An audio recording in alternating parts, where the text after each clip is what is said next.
Assalamualaikum warahmatullahi wabarakatuh. Sahabat Bang Dai, keren penampakan Museum Nabi Muhammad SAW di Ancol. Indonesia sebentar lagi akan memiliki sebuah kebanggaan dan kehormatan yang baru yang berkaitan dengan syiar agama Islam. Apa itu?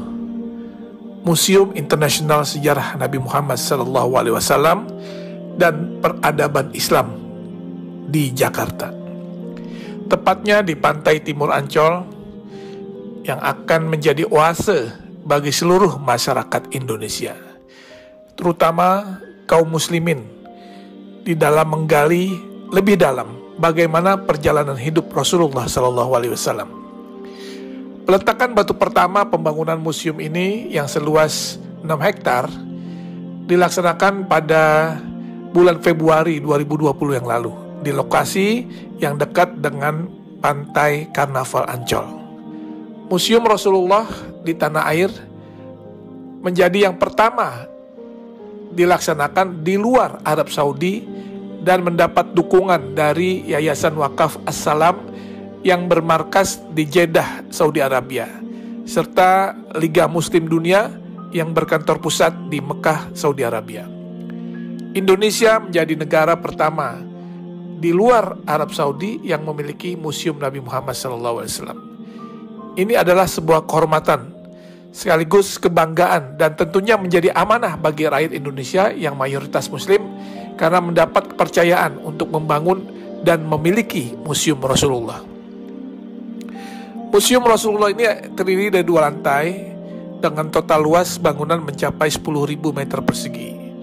Selain ruang pameran yang berisi benda-benda bersejarah dan peradaban Islam, di dalam kompleks museum ini juga terdapat auditorium, masjid, dan lapangan luas untuk kegiatan agama serta kegiatan manasik haji.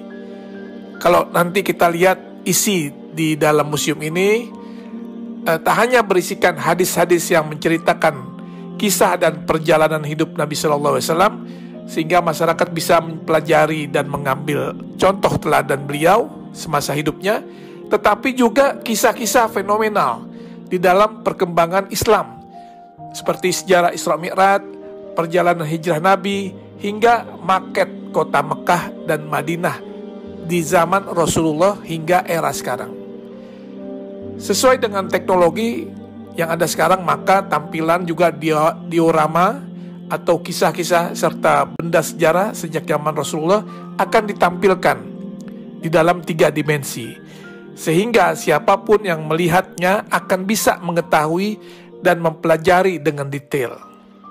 Dan juga nanti di museum ini akan ada naskah, manuskrip, literatur, hingga benda-benda bersejarah yang berhubungan dengan Rasulullah SAW serta peradaban Islam yang tersaji di dalam museum tersebut, yang merupakan hasil dari pengumpulan yang dilakukan selama 14 tahun oleh Yayasan Wakaf As-Salam. Insya Allah Museum Rasulullah akan menjadi ikon wisata religi baru bagi masyarakat Indonesia dan negara di kawasan Asia maupun Eropa. Terlebih lokasi yang strategis dan mudah diakses, museum ini juga akan syarat dengan wahana dan informasi edukatif yang dapat menjadi objek penelitian bagi mereka yang berminat kepada studi-studi agama, khususnya agama Islam. Tentunya dengan dibangunnya Museum Rasulullah ini akan menambah destinasi wisata religi di Jakarta, dan dipastikan Jakarta akan menjadi tujuan wisatawan baik dalam maupun luar negeri.